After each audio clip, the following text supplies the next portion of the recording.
মহান আল্লাহ তাআলা জিন ও মানুষ সৃষ্টি করেছেন একমাত্র তার ইবাদতের জন্য। তাই তো মানুষের উচিত সবসময় মহান আল্লাহ তাআলার ইবাদতে মগ্ন থাকা, হেলায় ফেলায় সময় নষ্ট না করা, সব সময় জিকির করা। জিকির মানে মহান আল্লাহ তাআলার স্মরণ। জিকির সবচেয়ে বড় ও সর্বোত্তম ইবাদত, কেননা মহান আল্লাহর স্মরণই হচ্ছে যাবতীয় ইবাদতের প্রধান ও অন্যতম লক্ষ্য। দিনের সব সময় করা যায় এমন 3টি জিকির নিয়ে আজকে আমরা আলোচনা করব। বেশি বেশি ইস্তেগফার পাঠ করা।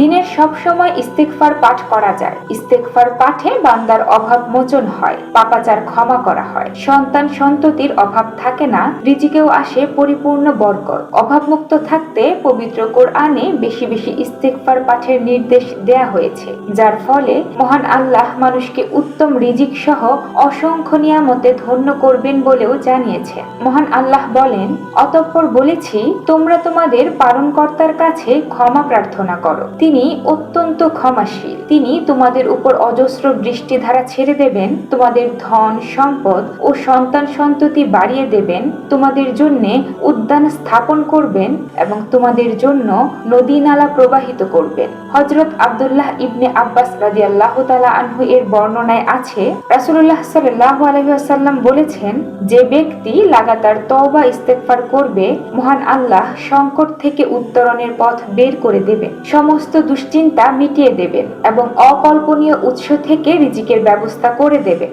নবীজির ওপর বেশি বেশি দুরূদ পাঠ করা। পবিত্র কোরআনে মহান আল্লাহ দুরূদ পাঠ করার নির্দেশ দিয়ে বলেন, নিঃসন্দেহে আল্লাহ ও তার ফেরেশতারা নবীর উপর দুরূদ পাঠান। হে ঈমানদার ব্যক্তিরা, তোমরাও নবীর উপর দুরূদ পাঠাতে থাকো এবং উত্তম অভিবাদন সালাম পেশ করো। হযরত উবাই ইবনে কাব রাদিয়াল্লাহু তাআলা আনহু বলেন, একবার রাসূলুল্লাহ সাল্লাল্লাহু আলাইহি ওয়াসাল্লাম আল্লাহর জিকিরের খুব তাকিদ করলেন। আমি জিজ্ঞেস করলাম, হে আল্লাহর রাসূল সাল্লাল্লাহু আলাইহি ওয়াসাল্লাম, আমি আপনার প্রতি বেশি বেশি দুরূদ পাঠ করে থাকি, আমি আমার দোয়ার কত ভাগ আপনার জন্য নির্ধারণ করব?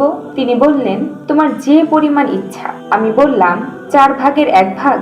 তিনি বললেন, তোমার যতটুকু ইচ্ছা, তবে বেশি করলে আরো ভালো। আমি বললাম, তাহলে অর্ধেক?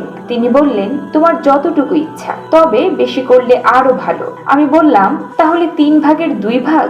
তিনি বললেন, তোমার যতটুকু ইচ্ছা হয়, তবে বেশি করলে আরো ভালো। আমি বললাম, তাহলে কি আমার দোয়ার পুরোটাই হবে আপনার প্রতি দুরূদ? তিনি বললেন, তবে তো তোমার উদ্দেশ্য অর্জন হবে, তোমার গুনাহ মাফ করা হবে।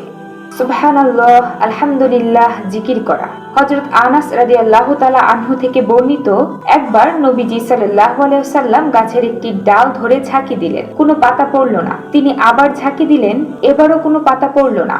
তবে তৃতীয়বার ঝাঁকি দেওয়ার পর অনেক পাতা ঝরল। তখন নবীজি সাল্লাল্লাহু আলাইহি ওয়াসাল্লাম বললেন, নিশ্চয়ই সুবহানাল্লাহ, আলহামদুলিল্লাহ, লা ইলাহা ইল্লাল্লাহ ও আল্লাহু আকবার বলা বান্দার গুনাহ ঝরিয়ে দেয়, যেমন শীতকালে গাছ তার পাতা ঝরায়।